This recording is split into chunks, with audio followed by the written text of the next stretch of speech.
ظاہر ہے کٹائی شروع ہو گئی ہے. سندھ کے اندر جو ہے کٹائی پہلے شروع ہو جاتی ہے, وہاں پہ 50% جو ہے وہ کمپلیٹ ہو گئی ہے, اور پنجاب کے بھی ساؤتھ کے ایریاز کے اندر اب ہارویسٹنگ ہو رہی ہے, اور آئندہ ہفتے 10 دن 2-3 ہفتوں کے دوران جو ہے یہ سیزن اپنی پیک پہ ہوگا. تو جب بھی گندم کی کٹائی شروع ہوتی ہے تو پچھلے 2-3 سال سے ایک ہی خبر جو ہے وہ میڈیا کے اوپر ڈسکس ہوتی ہے, گندم کی سپورٹ پرائس, کیا کسان کی پروٹیکشن کی جائے گی. اور اس حوالے سے چونکہ پنجاب سب سے جو ہے اول درجے پہ آتا ہے, سب سے زیادہ گندم یہیں پہ پیدا ہوتی ہے اور خریداری بھی وہیں پہ ہوتی ہے, تو اس کے اوپر آج کل بحث ہو رہی ہے. پروگرام کے پہلے حصے میں ہم نے خاص طور پر دعوت بھی دی ہے اس پروگرام کے اوپر. کسان اتحاد کے جو صدر ہیں ان کو ہم نے پروگرام کے اندر بلایا, خالد محمود کھوکھر صاحب کو, ان کے ساتھ تفصیل سے بات کریں گے. لیکن ان کے پاس جانے سے پہلے ذکر کرتے ہیں جو آج کل خبریں چل رہی ہیں, ہماری ریسرچ ٹیم نے اس حوالے سے کچھ اعداد و شمار اکٹھے کیے ہیں گندم کے حوالے سے, وہ آپ کے ساتھ شیئر کر دیں گے. پاکستان گندم پیدا کرنے والا دنیا کا ناظرین 8واں بڑا ملک ہے. گندم کی مجموعی پیداوار میں پنجاب کا حصہ 70% ہے. پاکستان میں گندم کی کل جو کھپت ہے وہ 3.2 کروڑ ٹن بتائی جاتی ہے, جبکہ اوس پیداوار 2.5 کروڑ سے 3.25 کروڑ کے درمیان رہتی ہے. باقی کمی جو ہے گندم کی وہ درآمد سے پوری کی جاتی ہے. گزشتہ سال پنجاب میں 1 کروڑ 70 لاکھ ایکڑ پر گندم ناظرین اگائی گئی, جو کہ تقریباً 100% جو یہ ٹارگٹ جو تھا وہ پورا کیا. حکومت کا یہ ٹارگٹ تھا.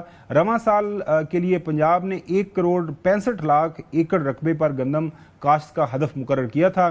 اطلاعات یہ بتا رہی ہیں کہ سرکاری اعداد و شمار کے مطابق یہ ہدف 1 کروڑ 20 لاکھ تک رہا ہے.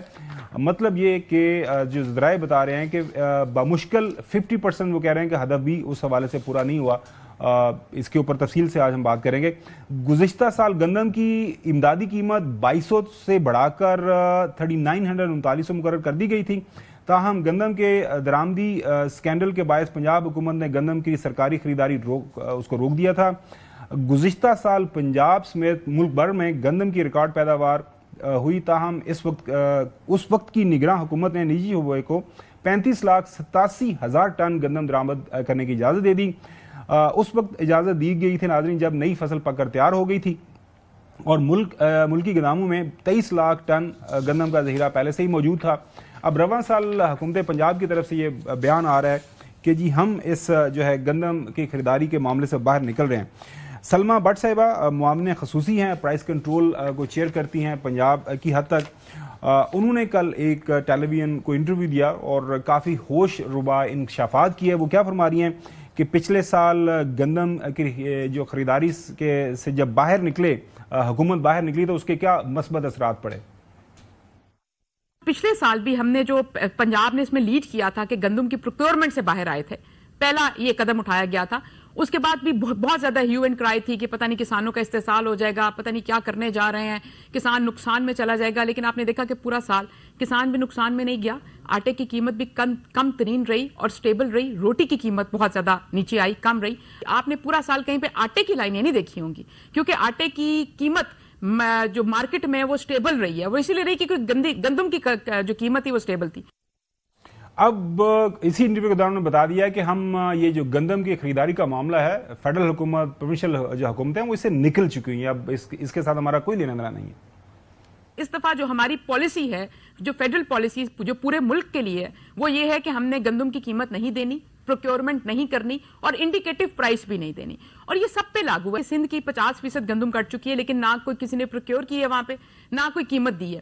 اور وہاں پہ کوئی کسان اس طرح آپ کو نظر نہیں آ رہا ہوگا. کیا اس کا مطلب یہ ہے کہ آپ اس کو گندم کی قیمت کو ڈی ریگولرائز کر رہی ہیں؟ ہم لوگ اس کی ظاہر بات ہے گندم کی قیمت کی ڈی ریگولرائزیشن کی پروسیس پچھلے سال سے شروع ہو چکا ہے. پچھلے سال بھی پروکیورمنٹ نہیں ہوئی تھی. اور اب وہ یہ بھی دعویٰ کر رہی ہیں کہ جو پنجاب حکومت کا ہدف تھا یہ موجودہ سال ہے کہ اتنی گندم ہم نے لگانی تھی, وہ ہم نے لگائی. اور یہ اس دعوے کو وہ کانٹراڈکٹ کر رہی ہیں کہ جی گندم لوگوں نے نہیں لگائی. پنجاب کو جو ایگریکلچر ڈپارٹمنٹ کو جو ٹارگٹ دیا گیا تھا گندم اگانے کا, وہ تھا 16.5 ملین ایکڑ کے اوپر. تقریباً 1 کروڑ جو ہے نا 50 لاکھ ایکڑ پر گندم اگانی تھی, جو کہ مکمل بھی کیا گیا, اپنا ہدف پورا کیا گیا. اور ہمارے جتنے بھی ادارے ہیں, فلمز ہے یا ہماری جو کراپ رپورٹنگ ایجنسی ہے یا فیڈرل ایجنسیز ہیں، اسپارکو ہے، سب نے اس کی تائید بھی کی کہ یہ 16.3 ملین ایکڑ سے زیادہ اگائی گئی ہے. اور وہ یہ بالکل یہ جو جب دعویٰ کر رہی ہیں تو اس کے ساتھ ساتھ یہ بھی کہہ رہے ہیں کہ اس سال بھی کسانوں کو اچھی قیمت ملے گی، اس میں پریشانی والی کوئی بات نہیں. وزیر اعلیٰ ہیں جنہوں نے آلریڈی سائن کیا ہوا ٹاسک ایگریکلچر ڈپارٹمنٹ کو بھی اور پرائس کنٹرول ڈپارٹمنٹ کو بھی. ہم پرائیویٹ سیکٹر جتنا بھی پرائیویٹ انسٹیٹیوشنز ہیں، فلور ملرز ہیں، گرین لائسنس ہولڈر جتنے بھی پنجاب کے اندر ہیں، ان کے ساتھ ہم پچھلے 2 دن سے مشاورتی عمل کے اندر شامل ہیں. ہم متعدد ان سے ملاقاتیں کر چکے ہیں. ہم ان کو انسینٹیوائز کر رہے ہیں، ہم ان کو ان کی کیپیسٹی بلڈ کر رہے ہیں تاکہ فارمر کو اچھی پرائس ملے، فارمر کو خواری کا سامنا نہ کرنا پڑے. اور یہ آلریڈی عمل جاری ہے. اس کا نتیجہ بہت جلد آپ کے سامنے بھی آئے گا. اور اس کے ساتھ ساتھ یہ بھی فرماتی ہیں کہ خاص طور پر کسان اتحاد اور اس طرح کی جو آرگنائزیشنز ہیں وہ کہہ رہے ہیں کہ وہ ایک سائیڈ آف دا سٹوری بتاتی ہیں، صرف گندم کی بات کرتی ہیں، لیکن جس کھیت میں گندم پیدا ہوتی ہے وہاں پہ اور بھی چیزیں پیدا ہوتی ہیں اور جس کا فائدہ کسان کو ملتا ہے. جس زمین کا 80,000 روپے ٹھیکہ ہوتا ہے اس میں سال کی 2 فصلیں لگتی ہیں، اور جس زمین کا ٹھیکہ 1,20,000 یہ بتاتے ہیں نا، یا 1 لاکھ سے اوپر، اس میں سالانہ 3 فصلیں لگتی ہیں. تو اس کو آپ نے 3 فصلوں پہ ڈیوائیڈ کرنا ہوتا ہے، یا 80,000 کو 2 فصلوں پہ 6 مہینے پہ اس کو ڈیوائیڈ کرنا ہوتا ہے. اس کے اندر بہت ساری ڈیٹیلز ہیں، بہت ساری انٹری کیسز ہیں. ان سے پوچھیں کہ یہ بہت ساری چیزیں جو بیچتے ہیں گندم کے ساتھ، کٹائی کرتے ہیں، جس میں توڑی سب سے بڑی ہے، یا اپنے لیے رکھتے بھی ہیں جانوروں کے استعمال کے لیے، لائف سٹاک کے لیے، اس کو جو فیڈ ملرز کو بھی جو یہ دیتے ہیں، جو سٹوریج میں جاتی ہے، وہ ساری کاؤنٹ فور نہیں ہونی چاہیے، لیکن کبھی کاؤنٹ فور نہیں ہوئی.